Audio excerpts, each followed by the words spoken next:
राजा परीक्षित ने दिव्या चरित्र को सुना तो राजा परीक्षित बड़े प्रसन्न हुए। हाँ महाराज तो बहुत ही सुंदर चरित्र है प्रभु। अब आप कृपा करके हमें स्वयं मनु के पुत्रों का वंश सुखदेव मुनि ने कहा, हे राजा परीक्षित, स्वयं मनु के 2 पुत्र हुए हैं। बड़े का नाम है उत्तानपाद और छोटे। बड़ी पत्नी का नाम था सुनीति और दूसरी पत्नी का नाम था सुरुचि। सुनीति का अर्थ क्या होता है? सु माने सुंदर और नीति माने आचरण, सदाचार। जो सुशील होती है, सुंदर होती है, सदाचारी होती है, जैसे आप सारी माताएं हैं, सुनीति है ना, हैं? ये माता भी हंसती है। हम मिलने तो तुम सब सुनीति हो, बाकी तो तुम्हारे पति जाने तुम क्या हो, यहाँ तो तुम सब सुनीति हो। होती है ना कई माताएं, कईयों की आदत होती है, कई माताएं सुनीति होती है, 5 बजे उठ जाती है, नहा धो के अपना झाड़ू पूजा करके, पूजा पाठ करके, बच्चों का टिफिन बना के, पति का टिफिन बना के, उनको भेज कर फिर भगवान की कथा में गुरेगी में कथा हो रही, कोई बार मुझे आए कि जो पहले भी आई कथा सुनने चली जाती है।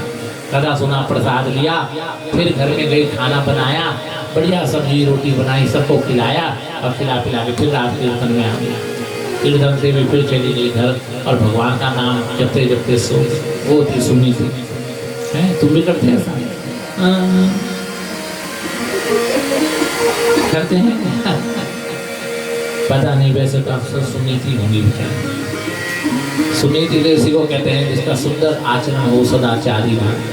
और दूसरी थी सुरुचि। सुरुचि और सुरुचि का अर्थ क्या होता है? रुचियाँ तो कई प्रकार की होती है ना। कई की रुचि होती है, मैं कथा सुनने चले जाऊँ। कई की रुचि होती है, भाभी ने बढ़िया साड़ी पहनी है, तो प्यार होती है ना रुचि। माताओं की रुचि ऐसे जाती है, ए जब मैं मेरा लग रहा बॉडी में 4 पकौड़ी खा कर आऊँगी मैं, आज बुआ खा कर जाती हूँ, मोमो खा के आऊँगी, चाउमीन मोमो खा के आऊँगी। जाते हो उनके मुँह में पानी आने जाती होगी, छोटी वाली आती है ना माताएं, चटकारी पीछी होती माताओं में। कथा में जाती है, अरे ठंड हुआ कथा तो जैसे होगी, पकौड़ी बढ़िया थी उन्होंने बना रही थी, हैं? परसों खा रही थी माताएं पकौड़ियाँ और कुछ ऐसे भी आ रही थी। कुछ यहाँ खाया, कोई घर में चाय के साथ खाई होगी। ये पकौड़ी खूब है बनाए वो नींदियों की, हैं? ये बढ़िया, अच्छा तभी ले गए 2 दोनों घर पर, हमें मिली नहीं पकौड़ी। ना हमको भी मिली। वो देख जजमान बोलते ब्याज दी, मैंने पिछाई थी 2 प्लेट और मैंने नहीं खाई, वो इन ऑर्गन वाले पंडित जी ने खाई सारी पकौड़ी, मैंने नहीं खाई। आप बनाओगे तब दे देना है, हाँ मत देना, वो गला खराब हो जाएगा, तब कथा कैसे सुनाओ। ऐसे चटोरी होती मेरी, जैसे मेरी बेटी नहीं चटोरी, ऐसी होती सुरुचियाँ। कई प्रकार की रुचि होती है जिनके अंदर एक जगह स्थिर ना हो, जो चंचल होते रहते हैं, सुरुचि। पर पहले राजा की एक ही पत्नी थी सुनीति। अब राजा का क्या था? शिकार करने जाते थे, राजा का शौक था शिकार करना। जंगल में शिकार करके आ रहे थे तो देखा महल में अपनी अटारी पर सुरुचि बहुत खूबसूरत थी। उसकी सुंदरता को देखकर राजा, आहा कितनी सुंदर है, उसको लेकर घर आ गई पत्नी बनाकर। उसने देखा मैं पहले से एक पत्नी, उसने कहा महाराज ये स्त्री कौन है? बोली ये मेरी पत्नी है, बड़ी रानी है, सुनीति है। बोले जब पहली पत्नी तो मुझे भी लेकर आए, इसको रखना है तो मैं यहाँ नहीं रहूंगी, मैं वापस जा रही हूँ अपने महल में। राजा ने कहा मैं तो तुझसे प्रेम करता हूँ, तेरी सुंदरता में मुग्ध होकर तो मैं तुझे लाया हूँ, तुझे इससे परेशानी है? तो उसके कहने पर, सुरुचि के कहने पर अपनी सुंदर गुणवान चरित्रवान पत्नी को घर से निकाल दिया और सुरुचि के साथ रहने लगे।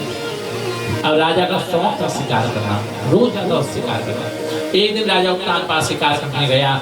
अब शिकार करने गया तो रात हो गई, जंगल में अंधेरा हो गया।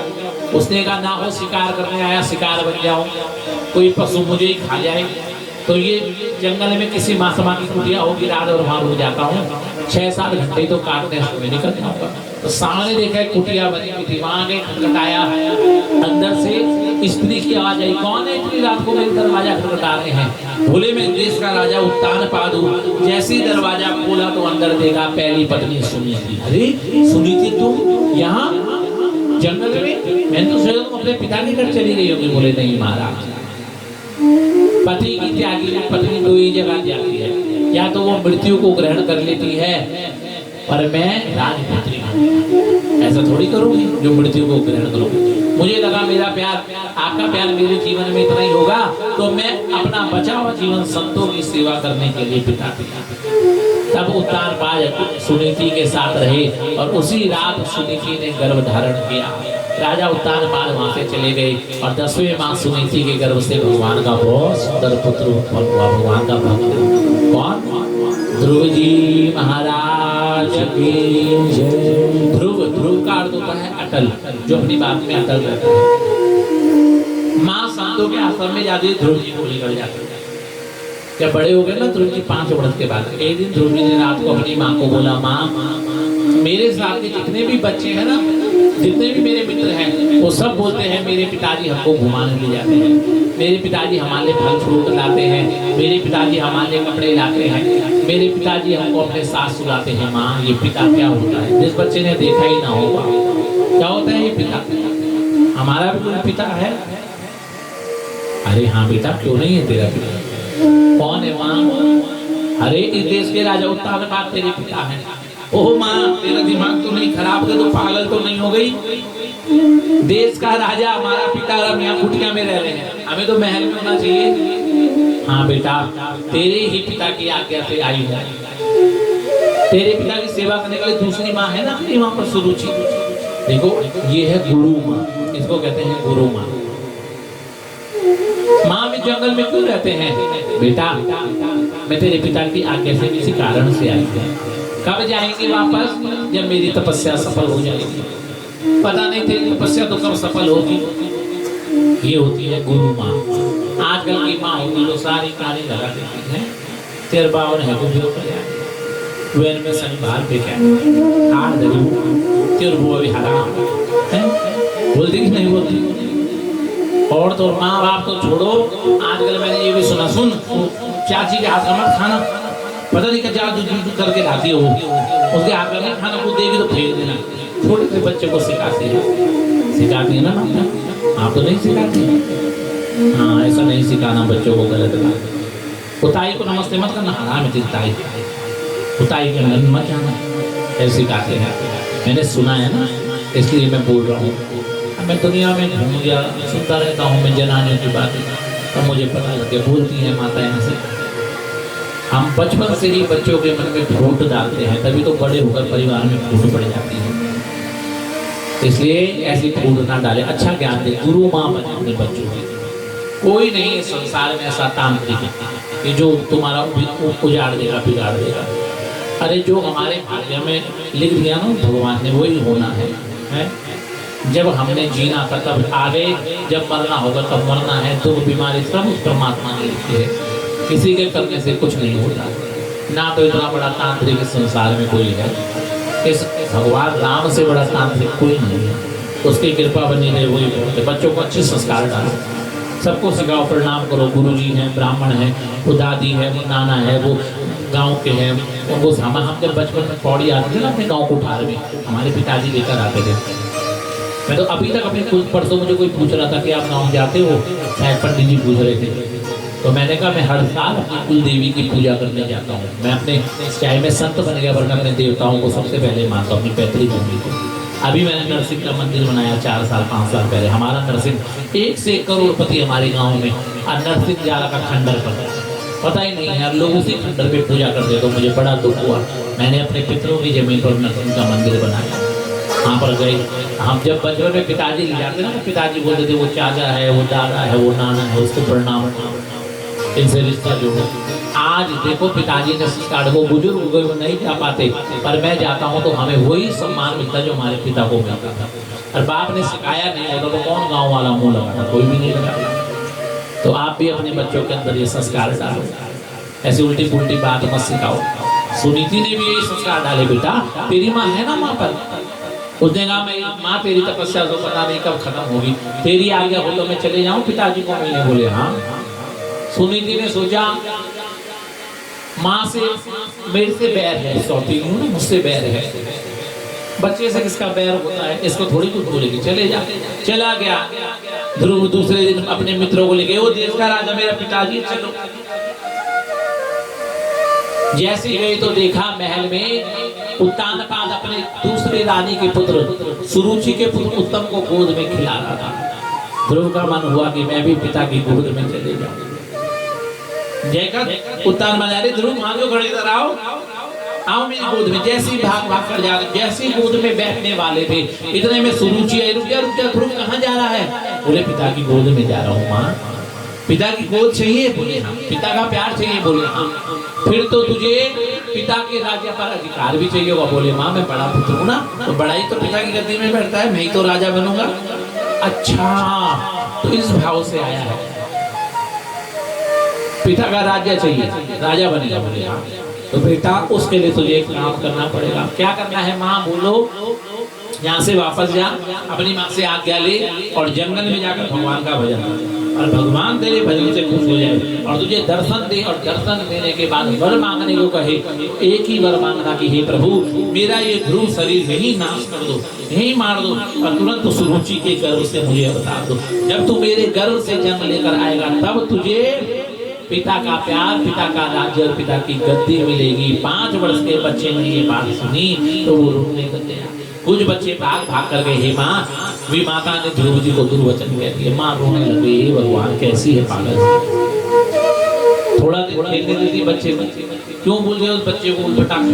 ध्रुव जी रोते रोते आए, देखा माँ ने तो सामने से आते हुए देखकर अपने आंसुओं को पोंछ दिया।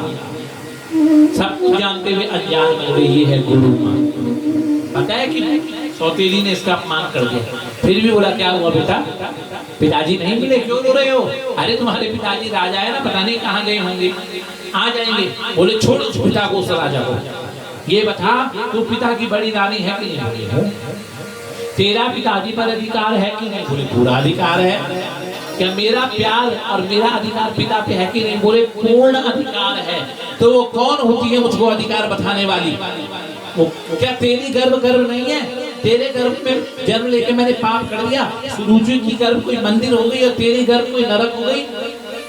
उसने कैसे कह दिया कि तू मर और मरकर मेरे गर्भ से जन्म ले?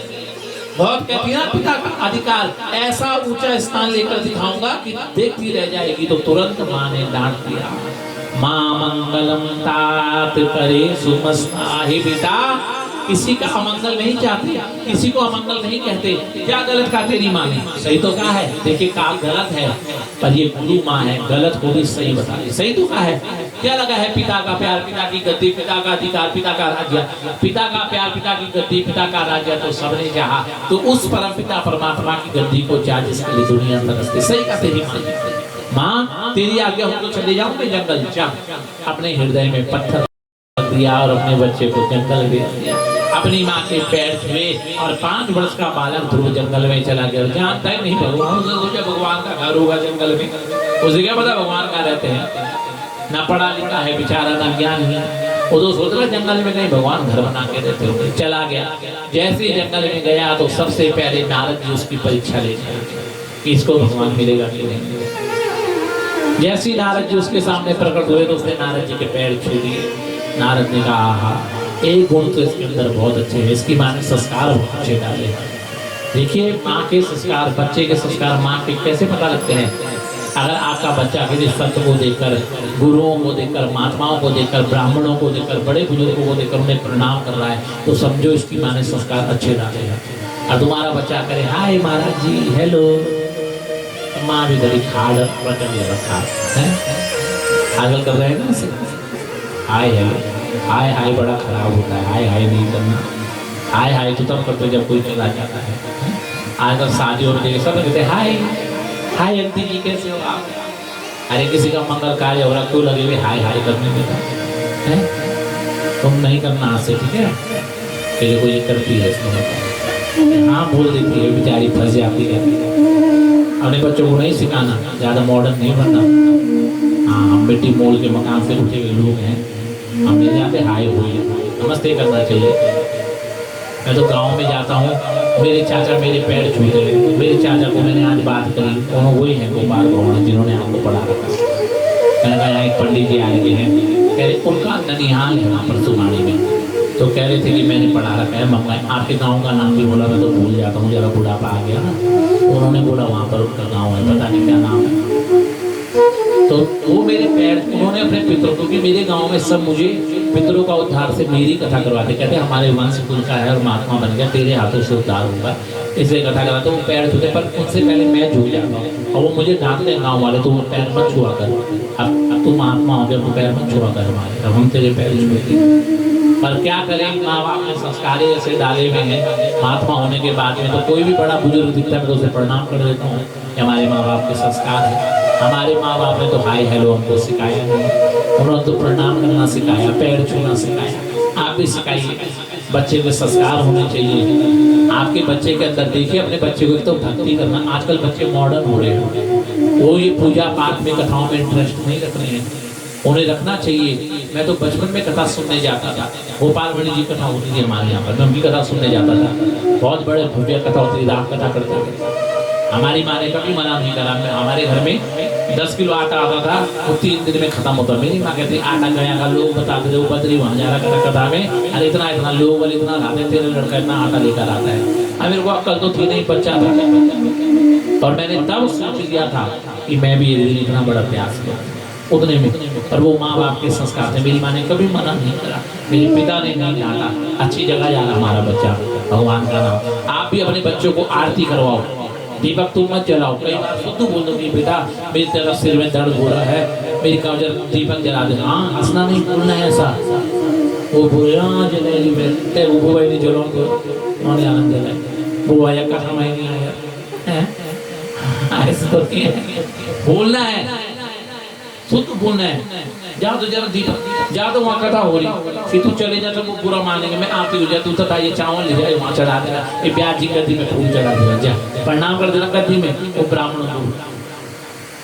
चाहे वो मन मार के बैठेगा, उसके दिमाग में कुछ तो घुसेगा, कुछ तो ज्ञान आएगा, ऐसे संस्कार आएंगे।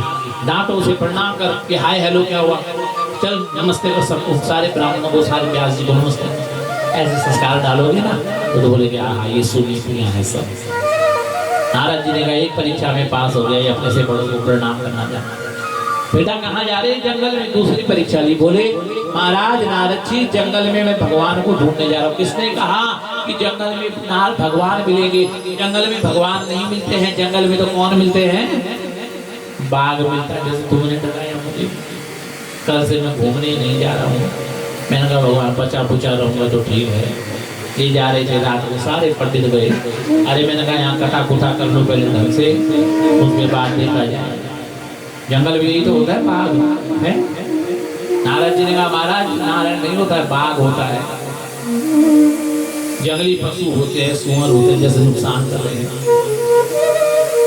और क्या होता है? भालू होते, भालू खा देंगे, मार देंगे, मर जाओगे। डर नहीं लगती तुम्हें? ध्रुव जी 5 वर्ष का बालक, बोले नारद जी लगती थी। एक दिन हमने अपनी माँ को बोला, माँ हम ये जंगल के बीच में रहते हैं, यहाँ पर बाघ भी है, भालू भी है, शेर भी है, चीता भी है, जंगली सुअर है, हमें मार देंगे तो मेरी माँ ने कहा नारद जी भालू में भी नारायण, शेर में भी नारायण, चीता में भी नारायण, जंगली सुअर में भी नारायण, तुझ में भी नारायण, मुझ में भी नारायण। अब आप ही बताओ क्या नारायण नारायण को खा सकता है? नारद जी ने कहा 5 वर्ष का बालक, और देखो सिया राम मैं सब जग जानी, करूं प्रणाम जोड़ी जुग पानी। कैसी भावना है इस बच्चे की, सब में नारायण के दर्शन कर रहा है। नहीं बेटा सही कहा तुमने। अब तीसरी और अंतिम परीक्षा ली। ये बताओ बेटा भोजन कितनी बार करते? बोले महाराज सुबह नाश्ता, दिन को भोजन भात दाल, और रात को रोटी सब्जी, और बीच बीच में संत महात्मा मुझे फल देते हैं, काजू बादाम। अच्छा 24 घंटे खींची चलती रहती। बोले ये जंगल में माँ नहीं है, 3 टाइम तो छोड़ो, 1 टाइम भी भोजन मिल जाए, छोड़ो भगवान भगवान, चलो वापस, मर जाओगे भूखे। अब नारद, अब ध्रुव जी को क्रोध आ गया, तुम नारद नहीं हो सकते, तुम नारद हो ही नहीं सकते, तुम नारद के रूप में कोई बैरूपी हो। मेरी माँ कहती है नारद जिसको मिल जाए उसे परमात्मा मिलता है, और नारद तो भगवान का मार्ग दिखाकर तुम मुझे भगवान के मार्ग से विमुक्त कर रहे हो। अगर तुम नारद हो तो ऐसा शब्द बोलते ही नहीं। क्या हो? जब दांत नहीं तब दूध दियो, अब दांत है तो कछु और भी देंगे। जब मेरी दांत नहीं थे ना, तब उस परमात्मा ने मेरे जन्म से पहले मेरे माँ के स्तनों पर मेरे भोजन की व्यवस्था कर दी थी। और आज तो मेरा जीवन आ गया है, तो रात की व्यवस्था भोजन की, सुबह हो जाए, दिन हो जाए, शाम हो, तुम कौन होते ऐसा बोलने वाले? नारद जी के नेत्रों से आंसू निकल गए, हे बेटा, मैं तो तेरी परीक्षा ले रहा था, तुझे भगवान नहीं मिलेगा तो किसे भगवान मिलेगा? पर बेटा, जीवन में बिना गुरु के कभी भगवान नहीं मिलता। जब तक जीवन में गुरु ना हो तब तक परमात्मा नहीं मिलता। इसलिए जीवन में गुरु बनाना बहुत जरूरी है। ध्रुव जी ने कहा, महाराज आपसे बढ़िया गुरु मुझे कौन मिलेगा, आप ही मेरे को मंत्र फूक दो और कंठी पहना दो। नारद जी ने झोले से कंठी निकाली, उनके गले पर पहनाई और कान में मंत्र फूक दिया। कौन सा? जो हमारे जजमान जी भूल गए। कौन सा? ओम नमो भगवते वासुदेवाय। जाओ वृंदावन में जाकर तपस्या करो, 6 महीने के अंदर तुम्हें परमात्मा मिल जाएगा। पहले मैंने 2-2 घंटे समाधि लगाई, भूख बच्चे थे ना, कंदमूल फल खाए। दूसरे महीने में पत्ते खाए, 8-8 घंटे समाधि लगाई। तीसरे महीने में जल पिया, 12-13 घंटे समाधि। चौथे महीने से अखंड समाधि लग गई, एक पैर पर खड़े हैं, ओम नमो भगवते वासुदेवाय। अन्न जल सबका त्याग कर दिया, केवल वायु का पान करते हैं। इतना वायु का पान किया कि ऋषि मुनि भाग भागकर ब्रह्मा जी के पास गए, हे ब्रह्मा जी, इस संसार में सृष्टि में वायु की कमी हो रही है, वायु कहाँ जा रही है?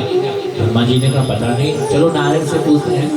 नारायण ने कहा, मेरा नन्हा सा 5 वर्ष का बालक मेरी तपस्या कर रहा है, अभी जाके उसे दर्शन देता हूँ। भगवान नारायण गरुड़ में जाकर विराजमान हुए। भगवान ने कहा, हे ध्रुव नेत्र खोलो। ध्रुव जी ने, ध्रुव नेत्र खोलो। नहीं खोले, क्यों? क्योंकि जो नारायण उनके सामने आए, उस नारायण को तो अपने हृदय पर देख रहे हैं। भगवान ने उस छवि को हटाया, छटपटा कर नेत्र खोले, तो जिस छवि को अभी हृदय पर देख रहे थे, उस छवि को सामने देखा और हाथ जोड़कर उनके नेत्रों में आंसू आ गए। ध्रुव जी झांकी को तो देख रहे हैं भगवान की, पर बोलना भी चाहते हैं, स्तुति करना चाहते हैं, पर स्तुति आती नहीं। 5 साल का बच्चा पढ़ा लिखा तो है नहीं, क्या बोला? भगवान ने देखा मेरा छोटा सा नन्हा सा 5 वर्ष का बालक मेरी स्तुति करना चाहता है। भगवान ने उसके कंठ में पांचजन्य नाम का शंख लगाया। जैसे ही पांचजन्य नाम का शंख लगाया, तो ध्रुव जी के पूरे रोम रोम में जन्म जन्मांतर और युग युगांतर का ज्ञान उत्पन्न हो गया। और ध्रुव जी हाथ जोड़कर भगवान की बड़ी सुंदर स्तुति करने लगे। रोम रोम में ज्ञान आ गया, शंख लगाते हैं, बड़ी सुंदर स्तुति करने लगे। योऽन्ता प्रविश्य मम वाचमिमां प्रसुप्तां संजीवयत्यखिल शक्तिधरा स्वधाम्। अन्यास्तहस्तचरणा शृण्वत्वगादीन् प्राणान्नमो भगवते पुरुषाय तुभ्यं। प्राणान्नमो भगवते पुरुषाय तुभ्यं। बड़ी सुंदर स्तुति करी। योऽन्ता प्रविश्य मम वाचमिमां प्रसुप्तां। हे प्रभु, आपने अपना हस्त कमल मेरे शीश पर रखकर मेरी सोई हुई वाणी को जागृत कर दिया, मेरे रोम रोम पर ज्ञान उत्पन्न कर दिया। प्रभु, धन्य हो गया मेरा जीवन आज आपके दर्शन और आपका हस्त जब मेरे शीश पर पड़ा। भगवान ने कहा, ध्रुव, मैं तेरी तपस्या से प्रसन्न हूं, मांग, जो वरदान तू मांगेगा वो वरदान मैं तुझे दूंगा। ध्रुव ने कहा, ये बात सत्य है कि वरदान मांगने के लिए ही मेरी तपस्या करी थी, पर अब आपके दर्शन करके मेरे मन में कोई भी इच्छा नहीं रही। भगवान ने कहा, ध्रुव, तूने ऊंचा पद पाने के लिए तपस्या करी थी ना, तो जब तू पृथ्वी का उपभोग करेगा, तब तू उत्तर दिशा में जाकर वहां का राज्य को संभालेगा। नारद जी ने कहा, हे उत्तानपाद, तेरे पुत्र को भगवान के दर्शन हो गए। उत्तानपाद सैनिकों के साथ रथ में बिठाकर ध्रुव जी को घर लेकर आए। सामने महल में पहुंचे तो दोनों माँ खड़ी थी, कौन? सुनीति और सुरुचि। तो ध्रुव ने कौन सी माँ के पैर पहले छुए? जानती? सुनीति, सुरुचि, सौतेली माँ की। उसने कहा, मेरे पैर नहीं छू, मैं दुष्ट हूँ, मैं पापी हूँ, मैं नीच हूँ, मैंने इतने बच्चे को जंगल भेजा। बोले, नहीं माँ, ऐसे अपशब्द मत बोल, तू ही मेरी असली माँ है, तू ही मेरी असली गुरु है। अगर तू मुझे अपशब्द नहीं बोलती, अगर तू मुझे उस दिन डांटती नहीं, तू मुझे पद का ज्ञान नहीं देती, तो ना तो मैं जंगल जाता, ना मुझे भगवान मिलते, ना मुझे इतना ऊंचा पद मिलता। तू ही मेरी असली माँ है। उत्तानपाद को बड़ा वैराग्य, उन्होंने अपने पुत्र का रास्ते रखे और वन में चले गए। ध्रुव जी अपने राज्य का पालन करने लगे। एक दिन ध्रुव जी के भाई उत्तम को यक्ष ने मार दिया, एक यक्ष ने मारा और ध्रुव जी ने पृथ्वी से सारे यक्षों का उद्धार कर दिया। उनके नाना क्रूर जी ने कहा कि हे ध्रुव कौन कहेगा, उनके दादा क्रूर जी ने कहा कि हे ध्रुव कौन, स्वयं मनु ने कहा कि हे ध्रुव कौन कहेगा कि आपको भगवान के दर्शन हुए। एक यक्ष ने आपके भाई को मारा, आपने सारे यक्षों को मार दिया। पृथ्वी का उपभोग आपने कर लिया, आप जाओ उत्तर दिशा का उपभोग करो। ध्रुव जी ने ब्राह्मणों को बुलाकर पूजन किया। जैसे उत्तम मरे ना तो उनके गम में उनकी माँ भी मर गई शुरू से। अब बचा कौन, ध्रुव और उनकी माँ। एक विमान आया, ध्रुव जी ने कहा एक विमान क्यों आया, दो विमान लाओ, आगे आगे मेरी माँ जाएगी, पीछे पीछे मैं जाऊंगा। दो विमान आए। जैसे ध्रुव जी पूजा करके विमान में जब ये मेरे राज्य पर आ गए, पहली बार ही आए हो, मुझे लग रहा है जरा चाय पानी P low, cold drink P low, ठंडा पी लो, तो आप ही मरने मराने की बात करें, बैठ जाओ, मुझे ठंडे होंगे, तुम्हें भी स्वीकार कर लूंगा। जैसे मृत्युदेव नीचे झुके ना बैठने के लिए, उनकी पीठ पर पैर रखकर विमान में चढ़ के ध्रुव जी, ध्रुव लोग चले गए। बोले ध्रुव भगवान के भक्त की भक्ति में इतनी शक्ति होनी